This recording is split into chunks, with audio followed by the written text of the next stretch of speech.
comfort of belonging. Belonging is rarely dramatic.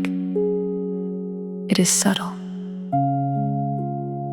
It feels like ease in a room, like not having to explain yourself, like being understood without effort, like not being watched too closely. We often think of belonging as connection with people, but belonging is also alignment with a system. Every system has signals. What is appropriate? What is impressive? What is too much? What is not enough?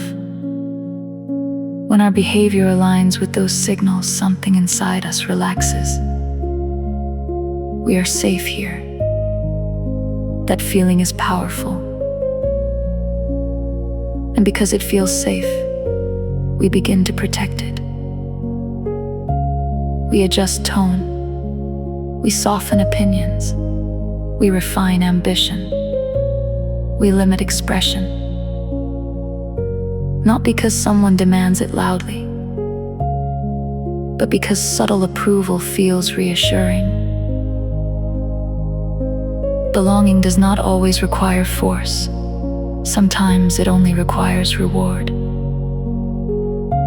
A nod, a smile, recognition, inclusion. The system rarely needs to threaten exclusion if it can gently reinforce compliance. This is how belonging becomes structure. In school, the student who follows instructions is labeled disciplined. At work, the one who responds instantly is seen as committed. In families, the child who maintains harmony is praised as mature. None of these are inherently wrong. But over time, we begin to associate safety with certain behaviors and risk with others. Questioning may feel dangerous. Rest may feel irresponsible. Disagreement may feel like betrayal. So we internalize a quiet equation. Belonging, stability. Stability, survival. This equation is rarely spoken. It is felt. And once felt, it guides decisions unconsciously. You may stay silent when something feels misaligned. You may say yes before checking your capacity. You may prioritize approval over clarity. Not because you lack strength, but because belonging feels foundational. There is nothing weak about wanting to belong. It is human. The difficulty arises when belonging becomes dependent on shrinking. When inclusion requires performance. When connection requires self-editing. When safety requires silence. At that point, belonging stops being nourishment and becomes negotiation. You begin to monitor yourself. Am I too direct, too ambitious, too quiet, too visible? The system may not explicitly reject you,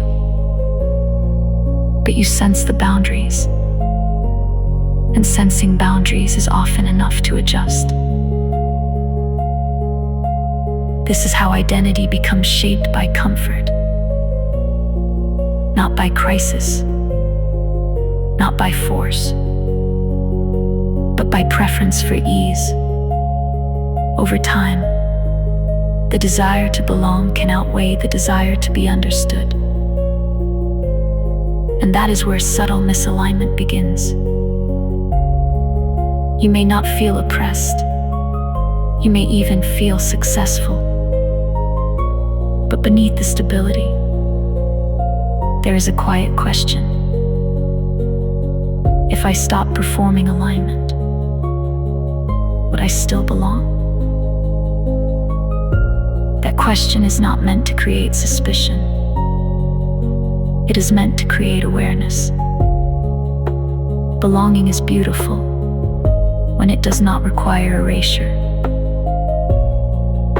The goal is not to detach from systems. The goal is to notice where comfort has replaced authenticity. When you begin to see that distinction, something shifts. You no longer chase belonging at any cost. You begin to choose environments where you can belong without negotiating yourself. And that is a different kind of safety.